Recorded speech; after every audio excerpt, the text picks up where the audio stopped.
चलिए, विक्रय मूल्य आधारित प्रश्नों को हल कैसे करते हैं, क्रय मूल्य प्रश्नों को आधारित प्रश्नों को हल कैसे करते हैं, इसको हम जानेंगे। यदि मान लीजिए आपको परीक्षा में दे रहा है, विक्रय मूल्य दिया है और क्रय मूल्य पता करना होगा, तब हमको क्या करना चाहिए, हम लिखेंगे विक्रय मूल्य।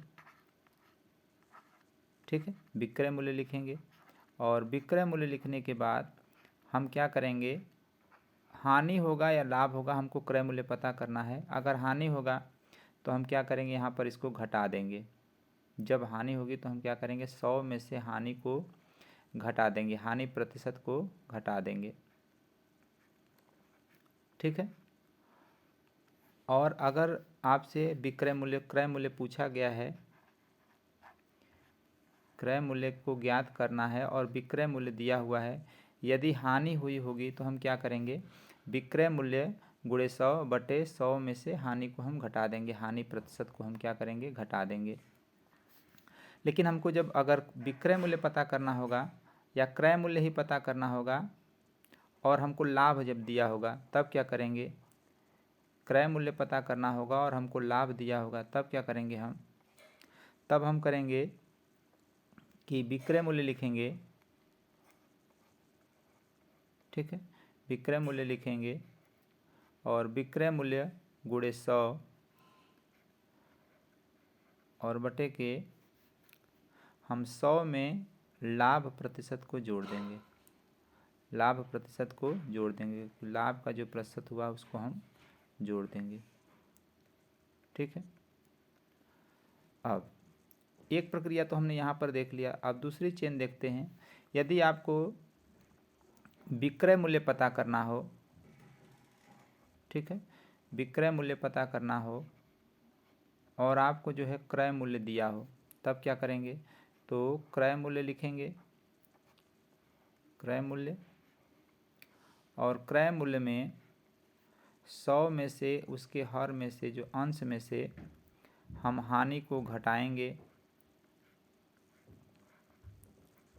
ठीक है, और उसके बाद बटे के लिखेंगे 100।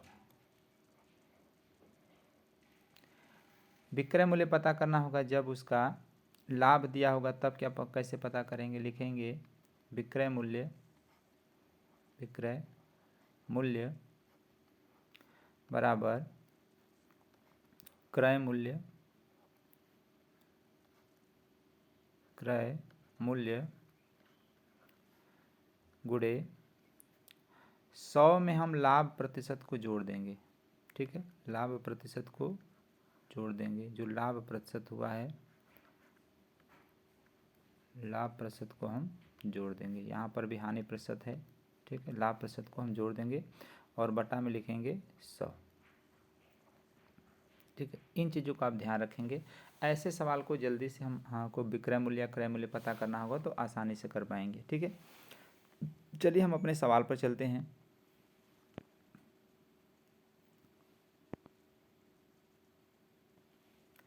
सवाल हमारा लिखा हुआ है कि एक खिलौने को 10.80 प्रति नग बेचने पर 10% की हानि होगी, उस पर 20% लाभ प्राप्त करने के लिए कितने रुपए प्रति नग के हिसाब से बेचा जाना चाहिए, ताकि हमें 20% का लाभ हो। तो पहले हमको तो क्रय मूल्य नहीं पता है, तो पहले हम क्रय मूल्य पता करेंगे।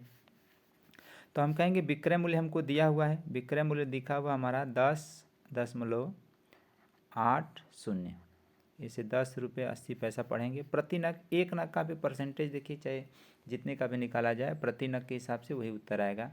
तो हमको पता है एक नग का जो है इतना मूल्य हुआ और हमको हानि हुई है विक्रय मूल्य पर।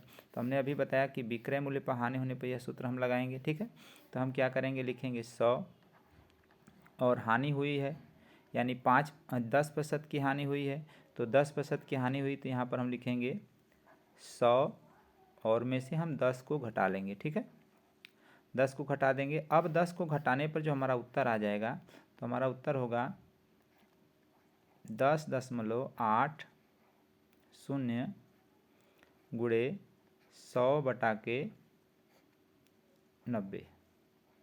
ठीक है, ये अब हमारा क्रय मूल्य पता चल गया। अब क्रय मूल्य पता चल गया और हमको विक्रय मूल्य चाहिए, कि किस मूल्य पर बेचा जाए। तो विक्रय मूल्य पर लाभ वाला पूछा हुआ है, तो देखिए विक्रय मूल्य पर लाभ को हमने इस तरह बताया है कि अब हमारा इसको काटने की ज़रूरत नहीं है। अब हमको डायरेक्ट क्या कर रहे हैं, अब यह पूरा हमको क्रय मूल्य पता चल गया है। यहाँ पर हम क्रय मूल्य की गणना कर रहे थे, तो क्रय मूल्य हमको पता चल गया कि क्रय मूल्य कितना हुआ। ठीक है, यहाँ पर क्रय मूल्य हमने लिख दिया। अब क्रय मूल्य पता चल गया, अब हमको विक्रय मूल्य पता करना है। तो क्या करेंगे, यह सूत्र लगाएंगे विक्रय मूल्य वाला। तो विक्रय मूल्य कितना होगा, तो कहेंगे विक्रय मूल्य बराबर, हमने कहा हमारा 10.80 ये रहेगा, और गुणे हम कहेंगे 100/90 हमारा यह भी रहेगा। अब ये विक्रय मूल्य, और इसमें हमको लिखा है कि हमको बढ़ाना होगा, तो हम क्या करेंगे, सूत्र के अनुसार से 100 प्लस लाभ प्रतिशत। तो 100 लाभ प्रतिशत कितना करना, 20 का, तो ये हमारा हो जाएगा 120, और नीचे हो जाएगा हमारा 100। ठीक है, इसलिए हम ऊपर काट नहीं किए थे। अब हम क्या करेंगे, नीचे भी 100 है, ऊपर भी 100 है, इसको काट देंगे। ठीक है, काट देते हैं, हमारा 100 से 100 कट गया। इसके बाद हम क्या करेंगे, इनको गुणा करके हल कर लेते हैं। यहाँ पर हम दशमलव हटाने के लिए लिख सकते हैं 108 गुणे 12/9। ठीक है, 12/9, या हम इसका एक ही दशमलव काट करके कर सकते थे, जैसे इच्छा करें वैसे हम कर सकते हैं। तो हम काटेंगे इसको, यहाँ का एक जीरो बढ़ा दिए हैं, ये हमारा 120 रहा है जो। ठीक है, तो इसको काटेंगे 12×9 108,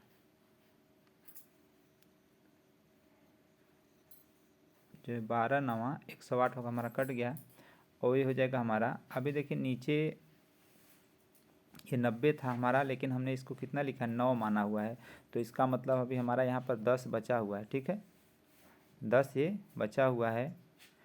तो यहाँ पर यदि इसको करेंगे, थोड़ा सा इसको आपको सुधार करते हैं ताकि आपको आसानी समझ में आ जाए।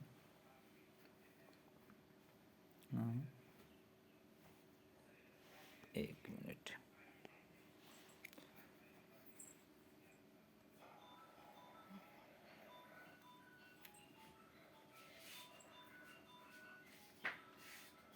ये, हाँ ठीक,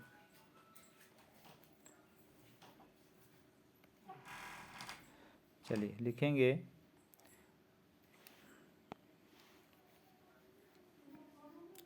हमने क्या लिखा, जो हमारा क्रय मूल्य था, हमने लिखा 100/90, और हमने को विक्रय मूल्य निकालना है, तो लाभ प्रतिशत के साथ दिया हुआ, तो इसको हम करेंगे गुणे 120/100। ठीक है, 120/100।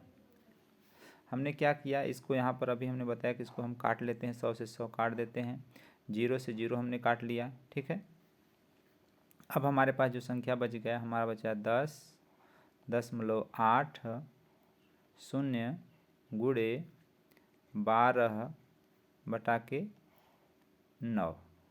ऊपर का दशमलव हटाने के लिए 10 से गुणा करते हैं, ऊपर नीचे गुणा कर देते हैं, तो हो जाएगा 108 गुणे 12/9 गुणे 10। ऊपर के 10 के गुणे से हमारा दशमलव हट गया है, इसको काट देंगे। ठीक है, 12×9 108 हो जाएगा, और इसके बाद हम क्या करेंगे, इसको लिख देते हैं, हमारा बच्चा 12 गुणे 12/10। गुणा करने पर हमारा आएगा 144, 12×12 144, और बटा के 10। 10 है, एक अंक पर दशमलव लग जाएगा, हो जाएगा 14.4, और ये पैसा में रुपया में आया हुआ है, तो इधर जो है 2 अंकों का लिखा जाता है, 0 बढ़ा देंगे। तो इस प्रकार हमारा जो उत्तर हो जाएगा, बी उत्तर होगा 14.40। आशा करते हैं आपको समझ में आया होगा।